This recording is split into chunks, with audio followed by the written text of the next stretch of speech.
Okay, my name's Jacky Jurmann. I'm the Manager of Planning Services, and I'll be responsible for writing the Responsible Authority Report, which is the report that will go to DAP. So this is also important for me because I'd like to receive submissions that are readable and usable. So we'll go through this presentation. I realise that it may not be well viewed down there, but as I said, we'll get it onto the website, or you can email and we can send it out that way. So the current status of the planning application for the Cedar landfill is that it's on public exhibition at the moment. Those of you who've been into the council offices near the licensing area, all the plans are there. There's also copies of the document. They're also on council's website. So the important date is the 17th of March 2014. So that's when we need to receive your submissions. They need to be in writing, but you can also email them in.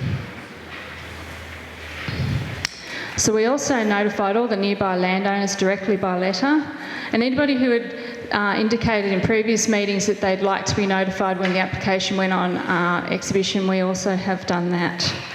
As part of our assessment process, we also send referrals through to government authorities. So people like the Environment Protection Authority, Main Roads, Department of Parks and Wildlife.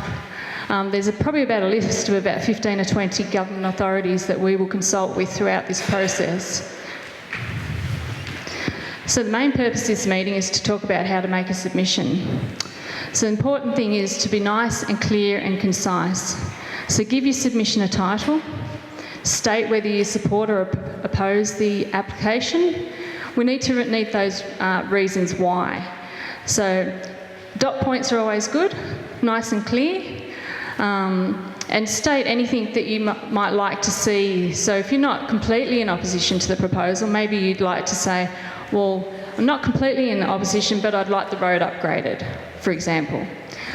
So we need to know those sorts of things. You need to sign and date your submission, include your name and address. Anonymous submissions are very hard to accept because we can't quantify them. So we really like your name and address. And as I said, it needs to be submitted to council before the end of the public consultation period. So that's close of business Monday the 17th of March. What should you say in the submission? Well, they should focus on particular issues. So if you're someone who is concerned about the environment, you can focus on that. It doesn't mean that you need to stick with one of those. So if you've got issues that are, about traffic, environment, just generally about landfills, and if you feel that they have an impact on the environment, we need to try and make the submissions without emotion. So making statements like landfills are horrific because they will pollute everything, without substantiating that, and I know that we're not all experts, and I can say that I'm not an expert in a lot of these areas either, but to just provide as much information as possible. So if you've read something, provide that reference. That would be great, because the more information that you can give me in my assessment, the easier my job will be. Not that this is going to be easy, of course. So as I said, dot points are really good rather than pages and pages and pages, because I've got to read through these. I've got to be able to make out and know what's in your head when you're writing your submission. If you can, consider the provisions of the local planning scheme. Our local planning scheme is quite old, but it's also quite easy to read, even for those that aren't familiar with planning. So there's sections in there that have matters for consideration. There's a section for zone objectives for general agriculture areas. Those things are very easy to look at. The matters of consideration, there's about 10 or 15 of those that talk about things like impact on the amenity, traffic, noise, all those sorts of things that I'm sure areas that we're all sort of familiar with. The town planning scheme is available through our website. We don't put a copy onto our website because we want you to have the most current copy. So the easiest way is actually through the Department of Planning's website. And you'll find a section there that says local planning schemes. If you have any dramas, please contact me and I can send you a link. We do have a copy at the office. If you're having real trouble, just email me and I'm happy to send you the appropriate sections. And also the local planning strategy is also on that same Department of Planning's website. It again is important because it shows you the ideas of what's for that area and what we're trying to achieve in York, and that's the broad strategic direction that we have. And give reasons for your conclusions and recommendations. As I said, a source if you've got a source. If you don't, that's fine as well.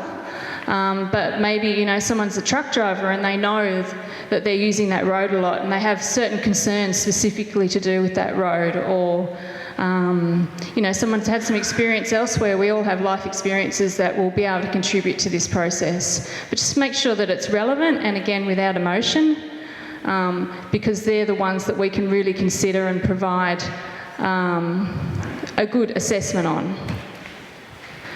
So what happens next? After the formal consultation period concludes, we'll acknowledge every submission that we receive, and each submission is considered in the assessment. So I'll actually have to produce a schedule of submissions. So that schedule of submissions will have who submitted, what the issues were raised, and what I consider is, so I'll have a comment on those considerations. In the reports, what we generally do is we'll group. So it'll be environment, traffic, noise, odour, or anything else that may come out of your submissions. The report that I write will be presented to the Development Assessment Panel. So this application, because it meets the threshold of over $7 million, it's called a mandatory Development Assessment Panel application. So it will be presented to a Development Assessment Panel, and the Development Assessment Panel will have a meeting. They'll have it locally, so I would guess probably here is an appropriate venue, where you'll be able to observe, and if you apply to contribute to that meeting, you can also do that. And we'll advertise in the DAP Secretariat, we'll also advertise the date of that meeting, so you'll have plenty of notice. So the development assessment process is a little different to a normal planning application for you who've gone through the process with, you know, if you've got a heritage house and you've done some additions, or anyone that's done any sort of development. So, but what it does is most of it is treated as we would normally treat it. So we accept the application, we advertise the application, we write a report, but the report and the application is then determined by the Wheatbelt Development Assessment Panel. So the Development Assessment Panel is made up of 5 members, 3 expert members that are appointed by the state, so they're appointed by the Planning Minister, and two of our councillors. So the Shire President, Councillor Matthew Reid, sitting beside me, and Councillor Mark Duperouza are our members. So they will sit on the panel and they will determine the application with the 3 specialist members. So the DAP agenda and report will be on our website and also be on the Development Assessment Panel's website. So you can access the Development Assessment Panel's website through the Department of Planning's website, and I've got some links on these pages for you. So as I said, DAP meetings are open to the public, so any of you can attend. You need to apply, though, if you would like to speak at the Development Assessment Panel, and there are forms on the DAP website for you to complete, and we can make those available also in the council offices.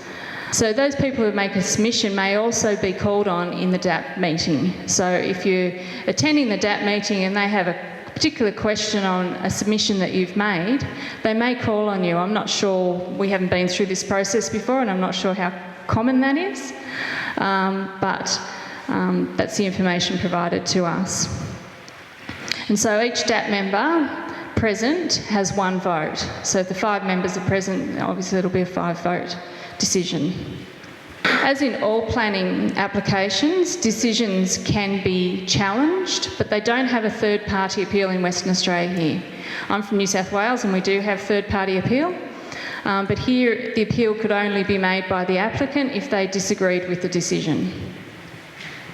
So I thought it was also worthwhile just clarifying some of the approval processes, because as there are the DER, the Department of Environment Regulation, have their works approval application on exhibition at the same time. Their period is 21 days, so it's an application process running concurrently, although speaking to the officers, they will hold off until the planning application is determined. The other step that was happening was the EPA process, or the Environment Protection Authority process, where they determined that they would not assess it on environmental grounds, and that decision can be read on the EPA's website. So it does become a little confusing. Normally it would be a planning application that would consider land use. We would refer it through to the EPA, who would look at the environmental considerations, and then the DER works process would happen. So they're all separate processes, and so if you would like to make a submission to the works approval application process, you need to do that through the DER. The planning application submissions come directly to Council. And on your handouts there is some links for some further information. So sorry, I hope I haven't gone through too quickly, but we're happy for questions. They're my contact details, and I just thought it was worthwhile just sort of letting you know a little bit of my background. And I have had 20 years local government experience, and fully qualified in planning. I know that there has been a couple of questions on writing this report, and Council can only, the responsible authority report can only be written by a qualified planner. So for example, if a council doesn't have one of those, then they would need to employ a consultant or somebody else to write that report.